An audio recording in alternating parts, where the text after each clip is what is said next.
Quack, quack, quack, quack. Okay, so got to this point that I've been aware of and wasn't sure when it would happen, so here we are. And suddenly, everything goes black.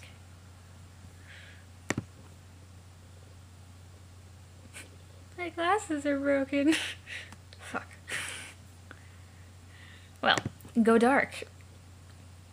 You slip into the fabled Black Death trance of the woe Gothics, quaking all the while in the blood-eldritch throes of the broodfester tongues.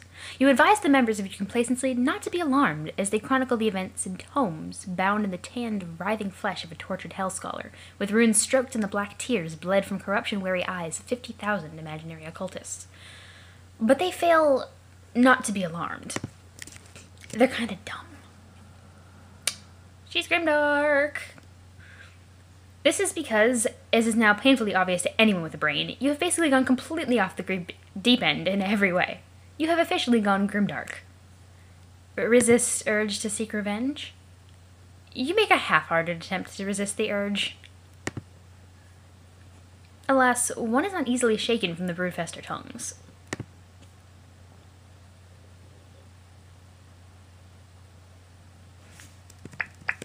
No music? And off she goes.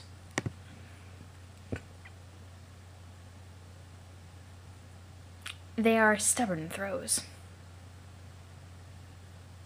Planet is weird looking. Request timeout. It's lava. Alright, homies, everybody, all y'all hold up. The big man wants to take a timeout. Wreak some havoc. The big man's about to wreak some havoc in the yard. The cart is on fire! Request ruler. Dude, come on, get the ruler. Check this out. Dude, hurry. Look, she's escaping from above. Okay, dude, no. Okay, how am I going to wreak some havoc in the yard? With a meter, you chump ass. Again, with the metric system. What is it even with you and units, man? It's like you must be toking up on a joint to make you stoned or something. I can't even think of who leaves all their rings lying around like that. It's so infuriating. Shit, where's the manager? Dude, no. Let me show you. No. It's 12 o'clock. 8.56 centimeters. No, dude, you've got to snap it brokeways. Snap. It's splinters. It was at that point when you got distracted by the author's hot self-insert. Were you expecting the Easter Bunny? You probably want to know how involved the big man wants to get into the story. How much will he fuck this up? Well, all if I got to say to that is, who'f want to know? I want to know. Tell me, and please be smug about it. Oh, Jesus. Alright. As the indulgent self-inserts grow in frequency, you may find yourself increasingly afraid that my direct interference with canonical events approaches inevitably. But you should understand that I am dealing with forces which, if handled recklessly, will nullify the basic ability of intelligent beings in all real and hypothetical planes of existence to give a shit. It would be stupid of me to mismanage these forces, and even stupider of you to worry about it, because it would be stupid for you to think I was stupid. In fact, I feel a little dumber just thinking about it. When the time comes, I will interact directly with the events of this narrative. But this moment will be responsibly confined to a passive intervention. It will be compact, surgical, and essential. My involvement will not have precision. I've even managed to quantify it in units of physical measurement, and it will be involved in the narrow corridor of space through which light will pass in 3 nanoseconds. My window of influence, end to end, will be exactly 1 yard. 1 yellow yard. Boing. Honestly, though, if you think about it, Hussey's involvement in the events of Homestuck, the canonical events of Homestuck, is 100%. Well, except the couple of acts actually, maybe the first couple of acts that was actually user-driven, weren't necessarily his direct involvement. Okay, anyway, let's get back to John. Time to locate the tumor. Checkerboard pattern making my eyes sear. There's a hole in the ground. There's a hole in my sky, dear Liza, dear Liza. It's a big yin-yang mushy part. It's huge. Well, relatively huge. It's actually kind of small in terms of the gigantic things we've seen in Homestuck. Look around. Wind and space. Prospect for the light side. Yep. And light and time. Durst on the dark side. And now I'm really patting myself on the back for the Zekrom and Reshiram thing, because the yin-yang symbol down here, perfect. Look inside. It's a big hole. Quit staring at the hole, John. 1024. 413 plus 612 equals 1024. Take tumor. I'll just put it in the wallet. Return to surface.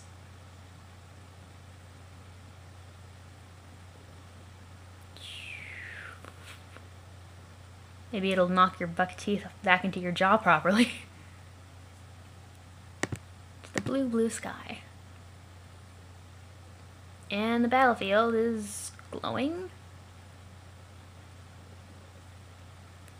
Approach locals. You and your rabbit friend approach a gentleman wrapped in a fine white cloth and his courageous cohort, a young man riding a great gust of wind. You are so impressed, you forget what you were supposed to be doing. He's just like floating there like, what's up? Reunite with Liv Tyler. My beautiful bunny. John. Liv. Sweet, precious, beautiful Liv Tyler. You thought you'd lost her forever, just like Bruce Willis did when he blew himself up with a nuclear bomb in the center of an asteroid the size of Texas. His heroism and fatherly pride were also the size of Texas. But your love for Liv is not fatherly, oh no. This reunion is with no loving daughter, but a loving movie star fantasy crush, who happens to be in the form of a robot bunny which has traveled through time and been given as a gift on 5 separate occasions, twice by you and thrice to you, and originally fished out of a sewer by Nicolas Cage on the silver screen. You forget the point you were supposed to be making. But you wonder where all her sweet weapons went. God, she was wielding everything. Excalibroke. She indicates in the language of plush toy pantomime that she has no idea. They all blew away in the breeze. Oink. Retrieve tiny hammer. This tiny hammer is so ridiculous. It's too bad it's not the right size. You would love to wallop some imps with such a fanciful weapon. You guess you could go around giving them little bops in the head with it, like a silly gavel. No, that would be too absurd, even for a great prankster like you. We'll discard this rubbish immediately. No, it's the hammer of Zilly-Hoo. Wait, what is this? Miss Tyler is handing you a note. Read note? John, one more thing. This rabbit, I'm sure you've noticed, is armed to the stitches. He's got all 4 of the funny little weapons I mentioned that are all deadly as the fucking dickens. But that doesn't mean they are meant exclusively for the paws of Mr. Terry Kaiser. That is the name I call him. Heck no. You see, I adapted Terry with some doodads you may deem practical. In Infinitesimulator. Infinitesimulator? I've always had trouble with that word. Infinitesimal. Infinitesimulator. Which I used to littlify them down in the first place, as well as a monstrosifier. Monstrositifier. I hate you and your words. But when you would like to hugen them up and wield them yourself. He's surely got enough juice in him to make them enormous if you wish. But that's silly. What would you even do? What would you even do with, say, a magic needle the size of a skyscraper, for instance? Preposterous. I borrowed this technology from my grandmother, who had quite the way with manipulating space. Legend tells she was something of a witch with the stuff. Once she was a brave hero like you and I, John, and the stars themselves twinkled in her cauldron. I would like to tell you who my grandmother is, I really would. But I can't. I think I have trouble keeping secrets. I like to be honest just like you, and a lot of secrecy after all gets me feeling a bit jaded. Jaded. Green means grow red. Green means grow, red means shrink. See you soon, pal. Jake. Now, there were some people who were like posting some pet peeves, like Homestuck pet peeves. And the thing is, my Jake, the only reason he has that accent is because like I have some kind of headcanon where he grew up watching like those crazy documentaries where it's like some old-ass British guy out in the wilderness, and he's like, tally-ho, or something like that. So Jake adopted that voice and accent, but he doesn't actually sound like that, like when he's talking normal. If anything, though, given the location of the island location that they share, he should actually sound more Australian, but I've been told repeatedly that I can't do an Australian accent to save my life. So, grandmother? You wonder who that could be. It's probably just Jade, what with all the time shenanigans. He said jaded, man. Huge hammer!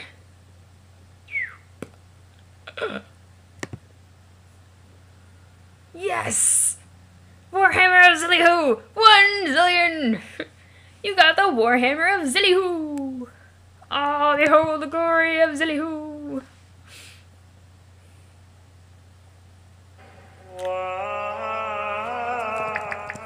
Yes.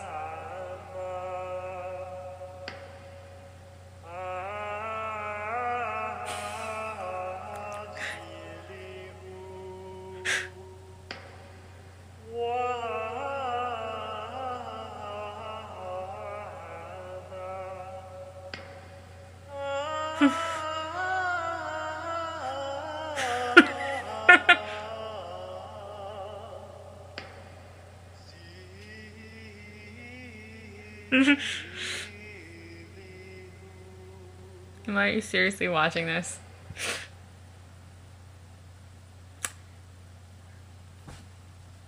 Meanwhile, looks like Gamzee's about to beat Karkat to a bloody pulp with it.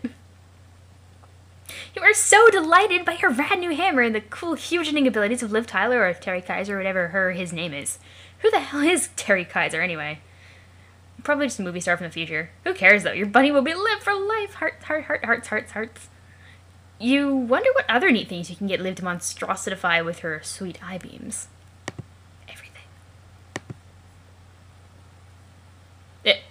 Burp. Wait, what just happened to her green eye? And why is she feverishly gesticulating toward the fellow in the ghost sheets? This is so ridiculous. You cannot turn your back on these people to admire a beautiful hammer for even one moment. You think that is enough fooling around. It is time to get down to business again. The serious business of being an important and heroic leader. Wear the hood. Be the leader. You are not their leader, you are their friend. There is a big difference. You prepare to issue your party a highly authoritative series of friendly requests. You keep telling yourself that. Yay! You can wear this eye patch. First, you request that everyone settle down. The squat fellow mediates between the two bickering parties and patches up Liv's missing eye. She is nothing if not accustomed to decades of repair work and quickly resumes her plucky demeanor.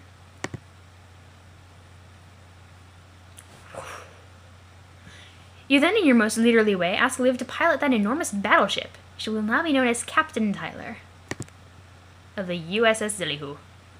She littleifies the ship down to something more manageable for a small bunny captain. Everyone is impressed. Oh, she can only littleify now that she doesn't have the green eye anymore. That's poop. So we have to do something about poor wandering vagabonds. Intergalactic pica. You give your wallet to your loyal chauffeur familiar. He looks puzzled. He's going to eat it. You inform the party that you will not be going on this journey. You must remain behind and continue looking for your father. But you insist their mission is the most critical of all. You know they can handle it. You believe in them. You instruct Captain Tyler to set a course for the ship's home. They must fly to Durst and deliver the tumor to the moon. Everyone salutes their intrepid friend leader. This is what teamwork is all about. And this guy. You guess this guy can go along and help out? Hey, who even is this guy anyway? You guess it doesn't matter. He seems nice enough. Bid farewell. Godspeed, heroes. You have all the faith in the world that they will be successful. As a friend leader, or sometimes known as a pal honcho, you have done an amazing job. You've come up with a plan and politely ordered your loyal team to execute it. It is all falling into place perfectly. You are quite sure you have not failed to account for even a single thing. Right. Except you forgot your freaking messaging apparatus, dummy.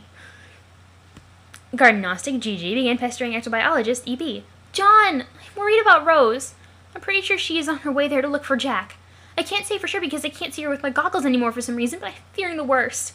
Just in case, you should try to intercept her before she does something stupid like try to fight him. Also, I guess you probably still don't know about your dad yet, do you? Darn, why do I always have to be the one to break terrible news? John? Nothing can possibly go wrong. God, please don't tell me her computer was in the wallet you just gave that guy. Damn it, John! One of these days you will learn the value of having plenty of backup computers. In fact, whenever you finally leave the battlefield, I'm going to give you the code for a nice pair of lunch muffs. And then I'm going to force you to put them on your head at all times. Yeah, you're never going to read this, are you? What could that be? It's... oh, maelstrom. A rose maelstrom. Something is happening on the other side of the planet.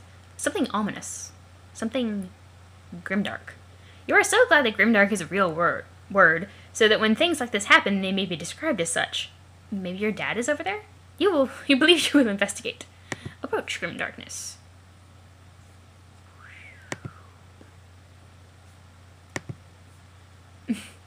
Arachnid Skirp, AG, began trolling tentacle therapist, TT.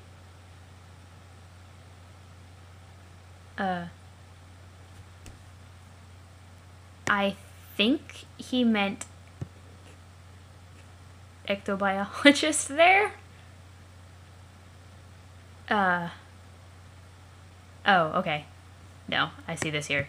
Never mind. False alarm. John, you're heading into the blackout, so I won't be able to see you until you leave. But don't worry, I can still sense you're there. Because of awesome powers, remember? Smooth move ditching your computer like that, by the way. That was some incredible leadership you showed. Now I have to contact you through Rose, thus exposing me to the risk of actually having to talk to her. Your carelessness has put the heroes of light in a very awkward position, John. I hope you're satisfied. Just kidding. She's obviously a little too preoccupied at the moment to be sassing me. Just borrow her computer and talk to me when you get the chance, okay? I'll be waiting. And now, descend.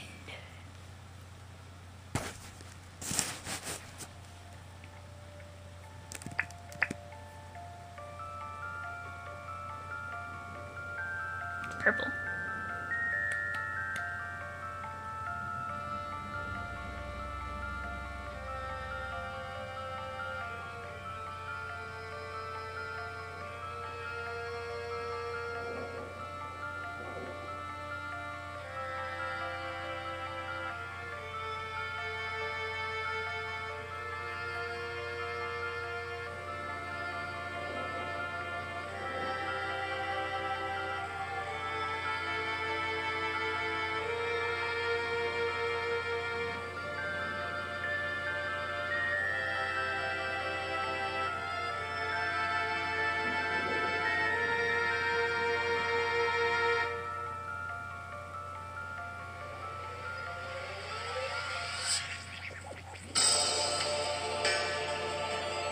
Ooh, it's a walk around?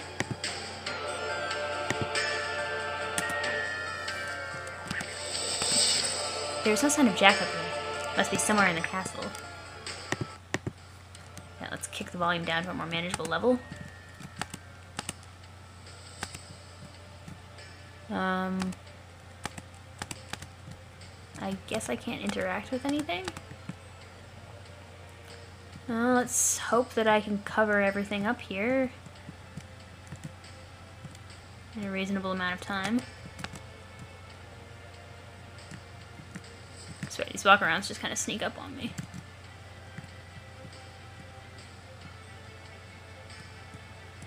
The sunlight, it burns. Though how there's sunlight streaming in here, I'll never know. Okay, so he went on a killing rampage. This much is fairly obvious. Somebody's head. Body's somewhere else. That wasn't very neat of you, Jacqueline.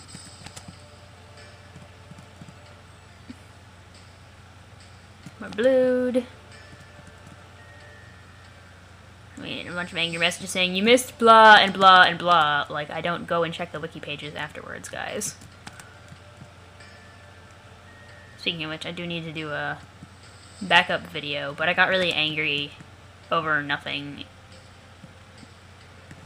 with some of that walk around, so I'm just like, kind of, screw you guys, forget it. Not in the, like, I actually hate you guys, just sort of like, I'm really not in the mood for it.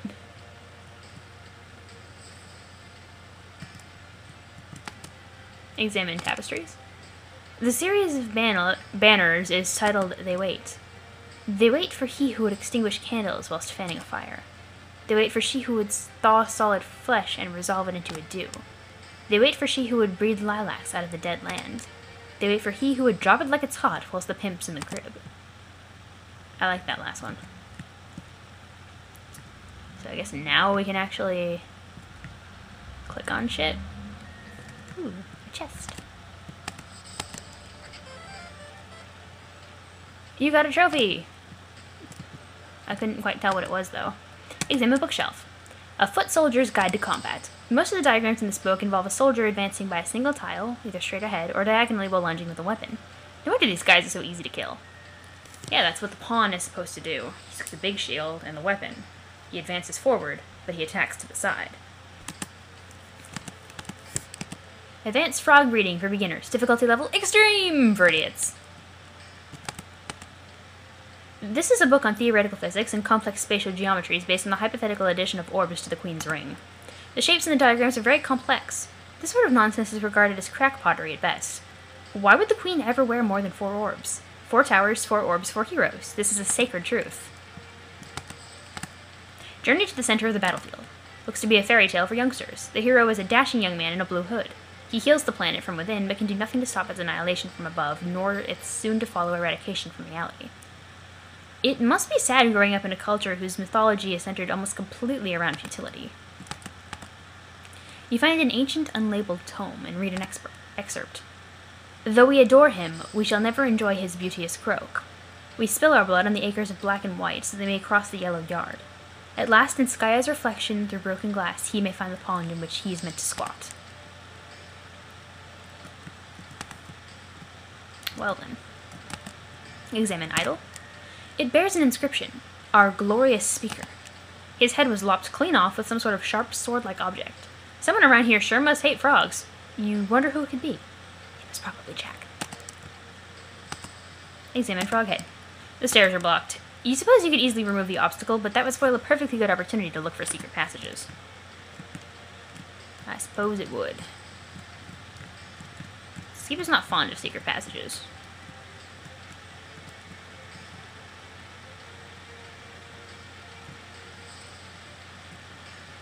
This one here. You got a trophy! I'm guessing the first trophy was Bro's shades. And that would be Mom's scarf. He's too frightened to speak. He seems to be indicating the only reason he survived this massacre was hiding behind this pillar. Thank goodness for pillars. Poor Babu. Okay. Her hands are in my service, but they still shake. They unfasten the first button at my royal gown's waist, clumsily. This is erotic fanfiction written about the Queen in the first person.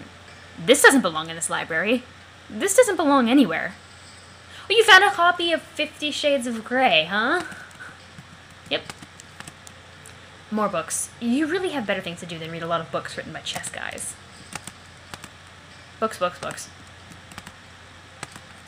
Data structures for assholes too, now written to accommodate the shortcomings of the mentally retarded.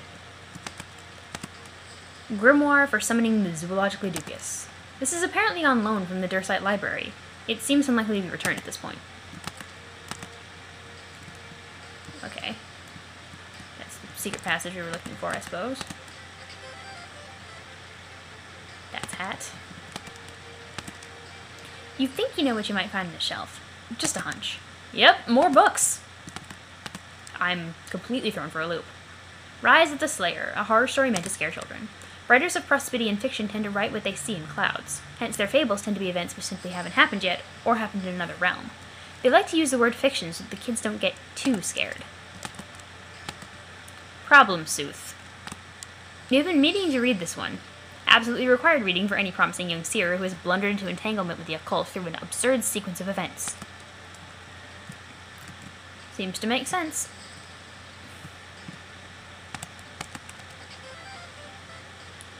You got a flaming meteor chunk. This isn't even treasure. How is this treasure?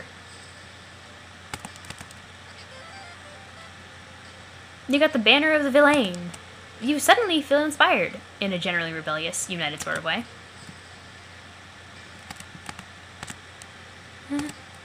She is apparently swooning over a hero of lore shared by the two kingdoms, a great man who united opposing sides against his tyrannical king. The revolt ended in tragedy, of course, which is typical of their folktales, but it is no less inspiring. She is all aflutter about a legendary hero, some guy who is wary of war, apparently. A simple farmer, handsome and brave. You think you are beginning to fall in love with him, too. He seems to be relieved that he and a handful of fellow soldiers found a secret hideaway to escape the bloody rampage. Maybe if they regroup and marshal all their remaining forces, they can take this guy. Yeah, right.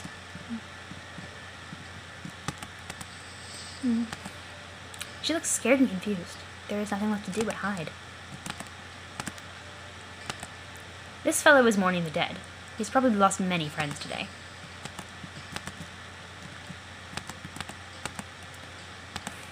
First he was frightened when you barged in here, and then briefly excited, and now disappointed. He must have thought you were the Great Dark Kingdom's defector, come to save them. Alas, it was only a spooky girl with magic wands.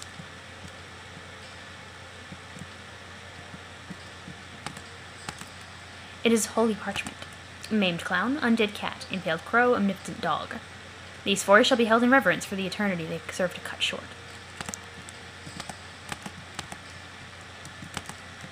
And that one got knocked over.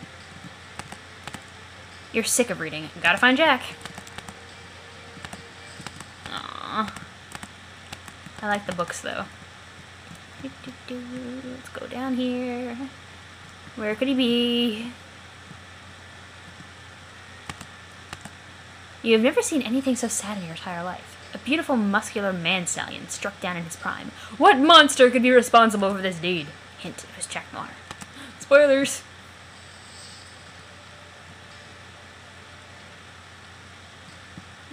Well, there he is, but something's blocking it from the other side. Okay, cool.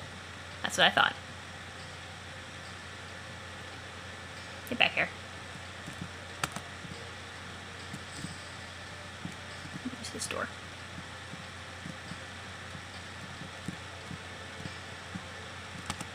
Open curtains.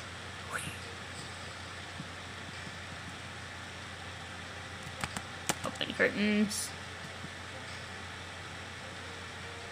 It's like the Pokemon gym from Generation 5. How many curtains are there going to be? Blue curtain. Red curtain. Purple curtain. Yellow curtain. Rainbow curtain. Okay, stairs. Another beat mesa. Okay. There we are. Green curtain.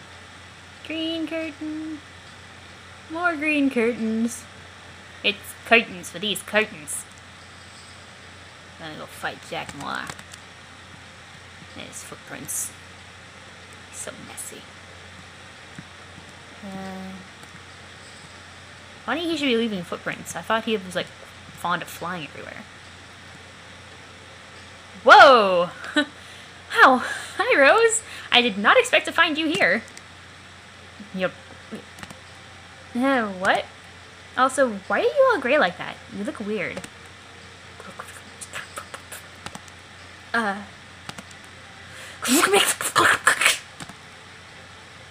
Rose, I can't understand a word you're saying. It is a lot of silly speaking gobbledygook. Wait, I know what's going on here. It finally happened. You've gone grimdark. I told you, Rose. I warned you about, what did you call them? The broodfester throws? It's okay, Rose, don't worry. We will find a cure for your stubborn throws. But I'm still trying to find our parents. I thought my dad might have come to this castle to check out that huge black rain cloud. Did you see the cloud, Rose? It's pretty awesome.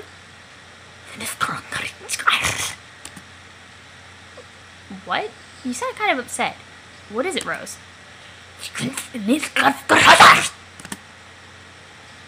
Wait, are you talking about our parents? Oh man, you mean they're here?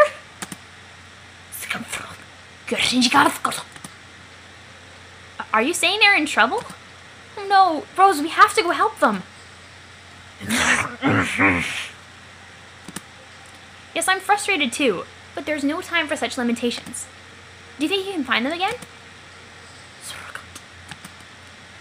Great! I can't wait to see my dad. It feels like it's been forever since I saw him. Please lead the way, Rose.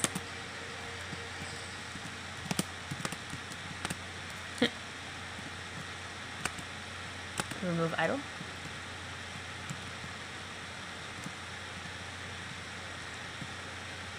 I don't know if I should transportalize first or go check out stuff. They make such a cute couple. The king and queen are pretty nice too. Oh, really?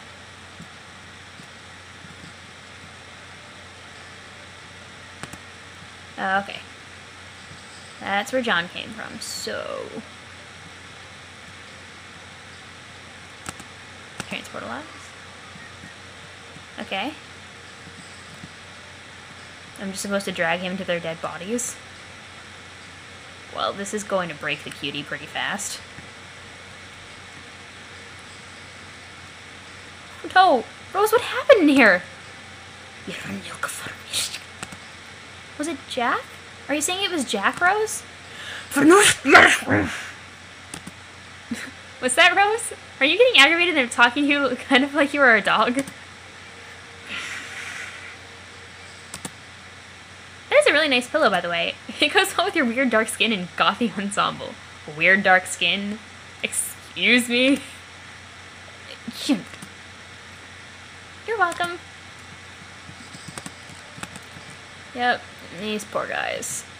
We're just kind of hiding here, and Jack was like, nope, screw y'all. That poor guy hiding behind the pillar is probably gone too. Yep, as are all the pillars. Ripped to shreds. All but one, for some stupid reason. What could have possibly... It was Jack, stupid. And he couldn't tear up Jade's. Poor thing. It's 12:30. Can we move it now? I need to know what's down those stairs.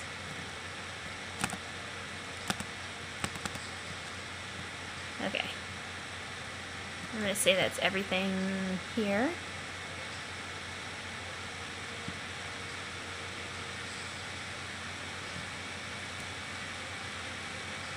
It must smell wonderful inside this castle. So much blood. If Carapacian blood smells like human blood. Which, human blood, especially when it's like been there for a while, it smells like rotting fish. It's gross. So, la la la la la la la la la la donuts. Donuts. I don't know why this is making my computer cry so hard. Killing it to the point of my needing the charger. Ah! I'm like, wow, dang, I'm not even doing anything, and it's like, shit.